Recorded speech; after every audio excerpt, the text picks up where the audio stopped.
Hi, welcome. Welcome to the weekend. Happy Friday, everyone. I am Meredith, and I am here with our message for the 9th of December, 2022. We're using the Wandering Star Tarot for our message today. The sun is in Sagittarius. The moon has moved into Cancer. Yeah. So let's see what's going on out there in the energy atmosphere. What are we encountering? Oh, how sweet is that? The Nine of Cups again. Isn't this the third time this week we've seen this card? That's beautiful consistency, extreme reassurance for us about how our dreams are coming true. And I feel that the fulfillment of the Nine of Cups, Ace of Cups to the power of 9, is happening in an unorthodox, non-traditional way. You know, we talk about how the universe puts its own surprise and delight and unique spin on our manifestation. And I feel like the Nine of Cups is evolving and manifesting, coming into being in a way we don't expect. And it's more through hindsight that we are witnessing the surprise, the delight, the unexpected. And we recognize then that this is a dream coming true. So for example, you may have one of those aha epiphany moments and you take action on it, which is something we've been encouraged to do all week long. And for many readings beyond that, we take action on the energy that's on offer to us in the now, not necessarily recognizing in the now that this is a dream coming true, that we're in the process of experiencing that and celebrating that. And it's through hindsight, even an hour later. If you want to put some time on it and we look back to the hour prior and we realize, oh my gosh, this is so connected to what I've been holding in my heart space. So then the epiphany expands from there. Let's see what comes next. I'm kind of excited. Oh, wow. Look at that. Two of Cups. Beautiful. Unity. This is an ever-evolving, deepening, and strengthening bond. And that happens first and foremost in self-relationship. We've seen this in the cards repeatedly. We've had the Emperor and the Empress come out together in the readings. We've seen Death and the High Priestess come out. We've seen other combinations of unity in the cards. And as we've spoken of in other readings, this is where the universe is meeting us. It's meeting us at a unified point within ourselves. Yeah, and then we have the Three of Cups. So celebration, connection, communication, collaboration even. And we immediately share what we're learning, being whelmed by from our Nine of Cups, Two of Cups, dreams coming true, epiphanies. We're sharing that everywhere. So the universe is meeting us in our Nine of Cups. And in the unified connection of divine masculine, divine feminine within our self-relationship, soulful presence. And then this becomes the overflow and how we are met out in the world, out in our sphere of influence. Then we have, look at this, the world. I just said this is how we are met out in the world. And we have the Empress. Now we started yesterday's reading with a very pregnant Empress, and we were talking about an unstoppable energy incoming. Now, she was the first card, and today she's at the end, but next to the world. So we're talking about fulfillment, and it's fulfillment at our own hand. It's what we have brought into being, and how we've been supported with this by the universe, of course, because we're co-creators with the divine all, and we're witnessing the other side of the coin in today's reading. So we started out with the Empress yesterday. We end with her in the main body of the reading today. So we've already birthed whatever we've been incubating upon or pregnant with. It has already landed on our foundation. So this is what I mean. The cards are so pointing out the clarity of our hindsight. So we're seeing it. It's just that, and we're living it. It's happening in a way we didn't expect. Well, I can actually share something, and this just happened. I was speaking with one of my dearest friends on the planet just this morning over coffee, and I had my own aha moment about something that I have been turning over and over within my own private thoughts. So I shared those with her, and I had an epiphany in the middle of it.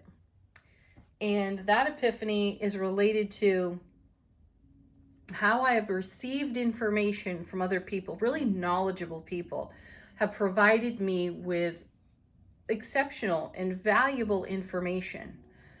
And in light of that, when I've applied that information, it hasn't necessarily worked out favorably for me.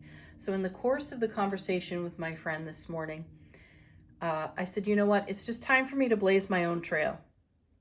I need to do things just my way and only my way, not to be dismissive of all of the incoming information, because as I said, it's been valuable enough for me to learn that it's not working for me.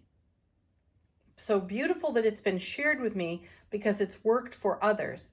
It's just not in harmony with me. So I've got to go to my own self-relationship here on the Two of Cups and allow the Nine of Cups to be that overflow. So this is something I've known. This is something I've been incubating on or pregnant with. And now just this morning, I can look at in hindsight and have my aha of be a trailblazer. I've considered all this other information. I've tried it on for size, so to speak, and it's just not right. So here we are.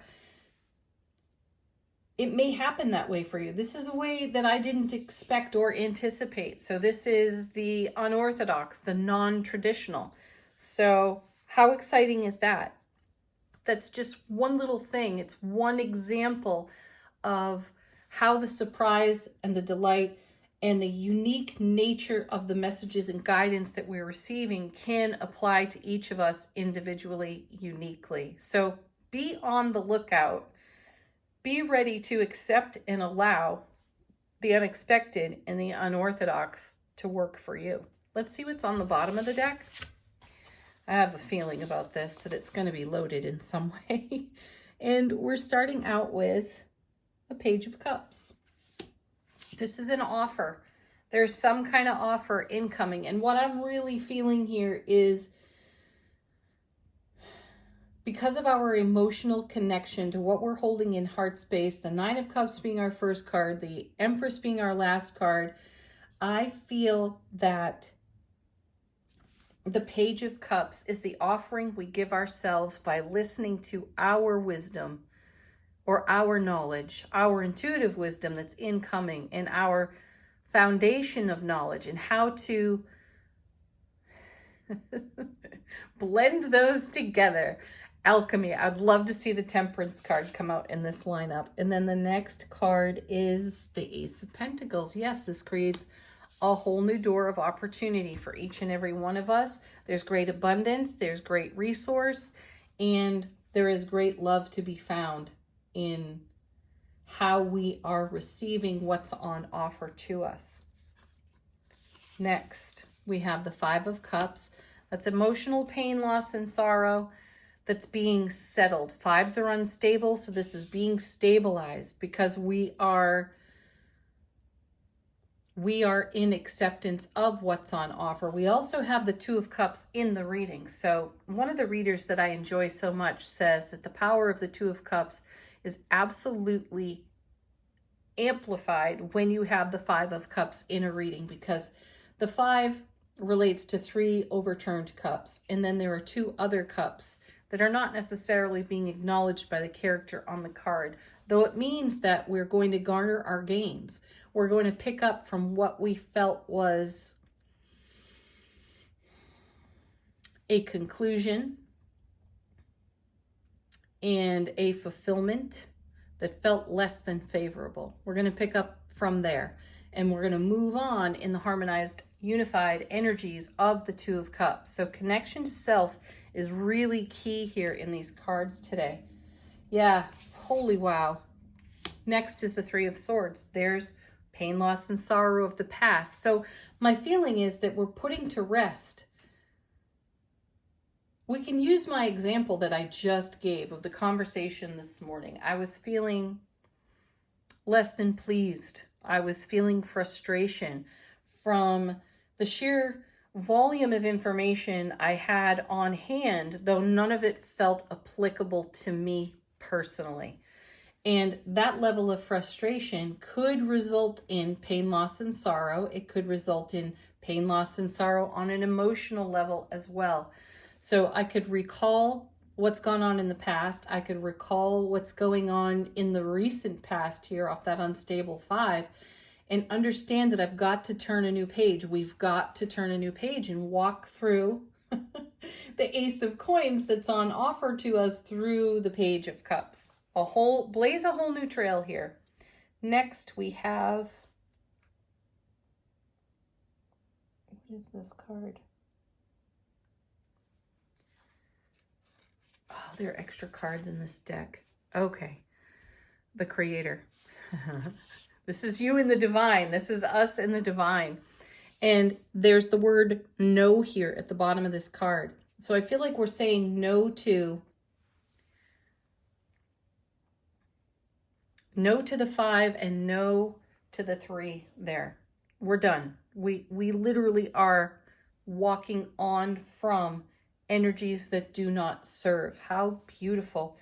And we're doing this with fire and passion and self-mastery with the King of Wands. Gorgeous, because there's motivation, enthusiasm, delight, happiness. So this to me says get under your own power. Yeah, and then we have the 10 of Cups. I'll stop there because that's our foundation. 10 of Cups is our foundation. That's the fulfillment of love, bliss, joy, happiness, answered prayers, answered manifestations over here. That is unity within self-relationship, and then celebration of that in our tribe, in our sphere of influence, how we share all of this beautiful information so that others can try it on too to see if it fits. And if it doesn't, they can just say thank you and move on from it. And that's what's happening in these cards. We are coming through a phase, an experience of energy that has been quite unstable. We've seen a lot of the 5s lately. We haven't seen the 3 of Swords recently until today.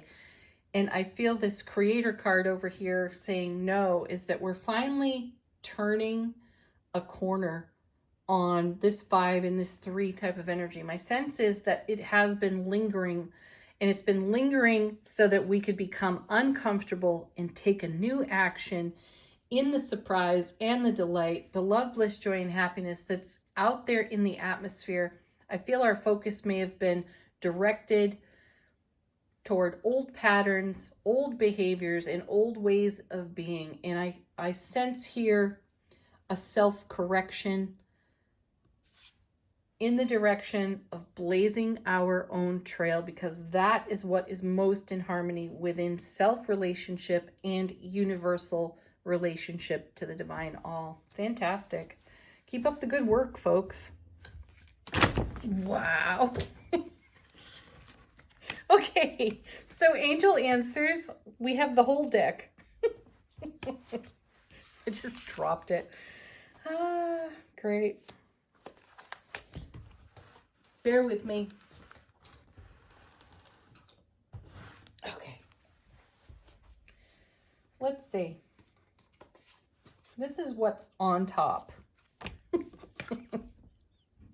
No need to worry. Excellent. We had that one recently. we have opportunity. I'm grabbing the cards that are face up in this pile that I just picked off the floor. Opportunity. That's the Ace of Coins right there. Be assertive. If you're going to be a trailblazer, you're going to be assertive. Then we have, what is this one? Choose a new direction. There it is. Beautiful. Wow, I couldn't have handpicked those better if I tried. Oop. And trust is sticking out sideways from the pile here. Last, certainly not least, we have the Gateway Oracle. How is our soulful presence speaking to our waking consciousness? And we've got starting fresh. A wonderful new beginning is blossoming in my life. Woo! Card witching. That's what's happening here. You know what? Go get your own cards. Go get your own oracle deck. Make a mess of them, and you will find the most perfect card for yourself that harmonizes to the way you're blazing your trail. Have a beautiful Friday, everyone. Peace, love, joy, blessings. Namaste, angels.